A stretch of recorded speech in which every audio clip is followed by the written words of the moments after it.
Hi guys! Ako nga pala si Altalia at magpapalit ako dito ng IGN. Dapat Altalia ang IGN ko. Dahil Altalia Place nga, 'di ba? At dahil napalitan ko na, tara umpisahan na natin. At dahil kababalik ko lang, elite pa lang ang rank ko. Kaya arat na at mag-rank game. Mag-core Angela muna ako hanggang master. Ito pala ang main hero ko dahil may kaduo ko dati. Pero simula nung wala na rin akong kaduo ay hindi na rin ako naglaro. Kaya ngayong kababalik ko lang ay gagamitin ko muna siya bilang core. Tignan nyo dito mag-farm ang isang core Angela. Tinulungan pa ako ng dalawa kong kakampi. Pero kaya ko naman to mag-isa. Ang bilis nga lang matapos eh. Oh, 'di ba? Tapos na agad. Kaya naman sunod ko na ang red buff. Napansin ko nga sobrang layo ng isang creeps. Hindi na pala sila pwedeng pagsabayin. Ang dami nang nagbago. Nagkukwento pa ako sa pagong, tapos si Saber gusto sanang makinig dahil baka magmukha daw akong baliw. Ang bait mo naman, sana kunin ka na ni Lord. Boom! Deserved! Eme! Sumanib ako kay Boy Tuhog dito dahil nakikipag 1v1 siya sa 4. Tapos si Boy Tuhog na kalaban, ang bilis tumakbo. Kaya itong mga kasama na lang niya ang kinalaban ko. Ang bilis din tumakbo ni Hanabi.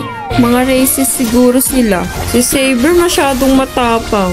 Pero hindi siya uubra dahil Angela lang sa kalam. Eme! Dito ang dami kong fans. Hinabol ba naman ako ng 5? Iba talaga pag maganda. Pero sana maawa naman kayo sa bata. Isa-isa lang naman sana. Aray ko naman, Beshi. Sinaniban ko dito si Balmond kaso ayaw pumalag. Pumalag ka na dahil kasama mo ako. Ang choosy mo naman masyado. Akala mo ba pogi ka? Ako na nga lang lalaban sa kanila nang makaganti man lang ako sa ginawa niyo sa akin kanina.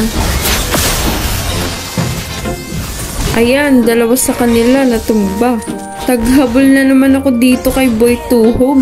Kasama ko naman si Boy Tuhog dito pero ayaw niya naman tuhugin. At ayun, panalo kami. Easy double star. MVP ang sabog na Angela. Nag-Angela core ulit ako. At sa larong ito, naka-attack speed item ako. Kaya naman mabilis kong natunaw ang Lord mag-isa. Tapos panoorin niyo ako dito dahil ako ay makakamanyak.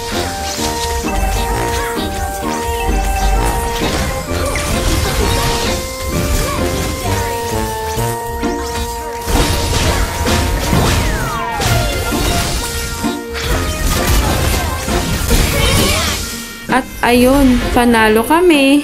3 star pa binigay sa akin. Sunod na game, 2 stars. At dito nga sa huling laro ko, nanalo rin kami. Pagkatapos nga ng laro na ito, nagulat ako dahil may animation na pala pag nakamaster. Hey, angas! Ano kayang itsura ng ibang route? Excited na tuloy ako magpataas. Kaya sa next content natin, panoorin nyo naman ako magnanakor. Thank you for watching!